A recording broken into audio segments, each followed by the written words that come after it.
Let's start with the basics. This is your Orchard Farm Chromebook. On top of the case is the Orchard Farm logo and your Chromebook number. This number has been assigned to you. You will have the same Chromebook the entire time you are a student in the Orchard Farm School District, so it is very important to take care of it. This is your school-issued case.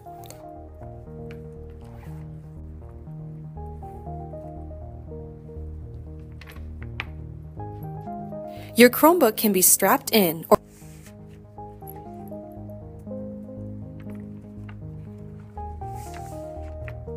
become a wraparound case that you do not have to take off.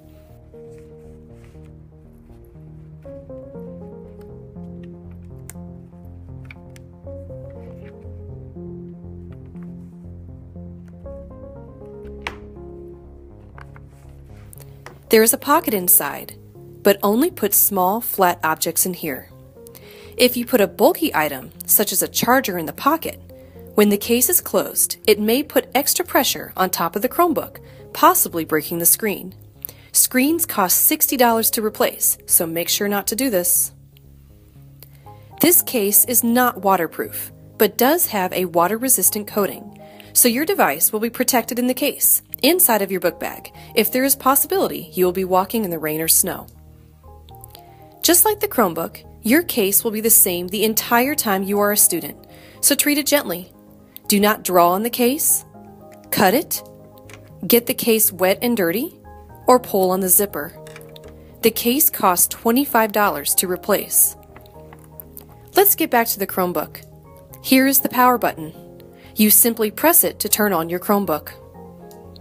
To sign into your Chromebook, input your OFR5 email address and your password. Every school-issued Chromebook is under this OFR5 account. Now that you are signed in, you notice that there isn't much to look at. The Chromebook has very little space to download files, which is why it boots up so fast. Everything on the Chromebook is done through the cloud or the internet. Speaking of the internet, your Chromebook is filtered through the same filter that the school desktop computers are. No matter if you are connected to the Wi-Fi at school, at home, or at a place like McDonald's, that filter is still in place. This means that you cannot access websites with inappropriate content anytime on the Chromebook. So how do we access the internet? Click on the Chrome browser button located on the bar at the bottom of your screen. Near the top of the browser, you will notice 3 bars. Click on those bars and scroll down to sign in. Sign into Chrome with your same OFR5 email address and password. Now, your Chrome browser is set up to know who you are.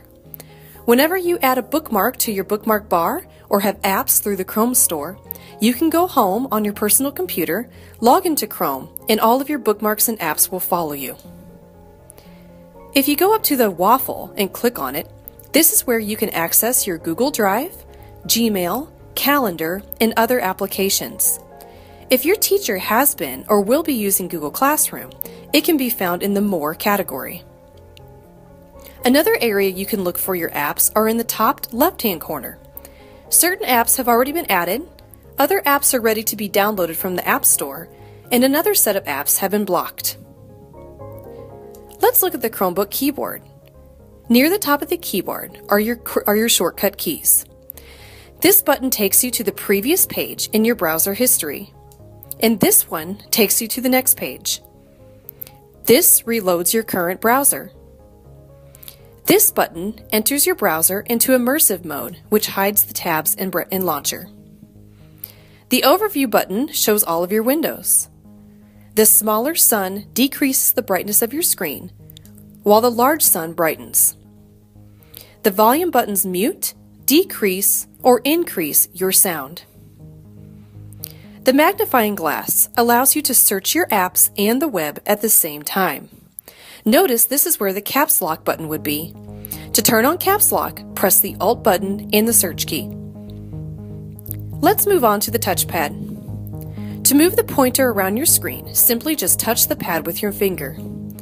To click, press down on the touchpad or lightly tap the pad. To right-click, use 2 fingers to press down on the touchpad or hold down the Alt key and click with 1 finger.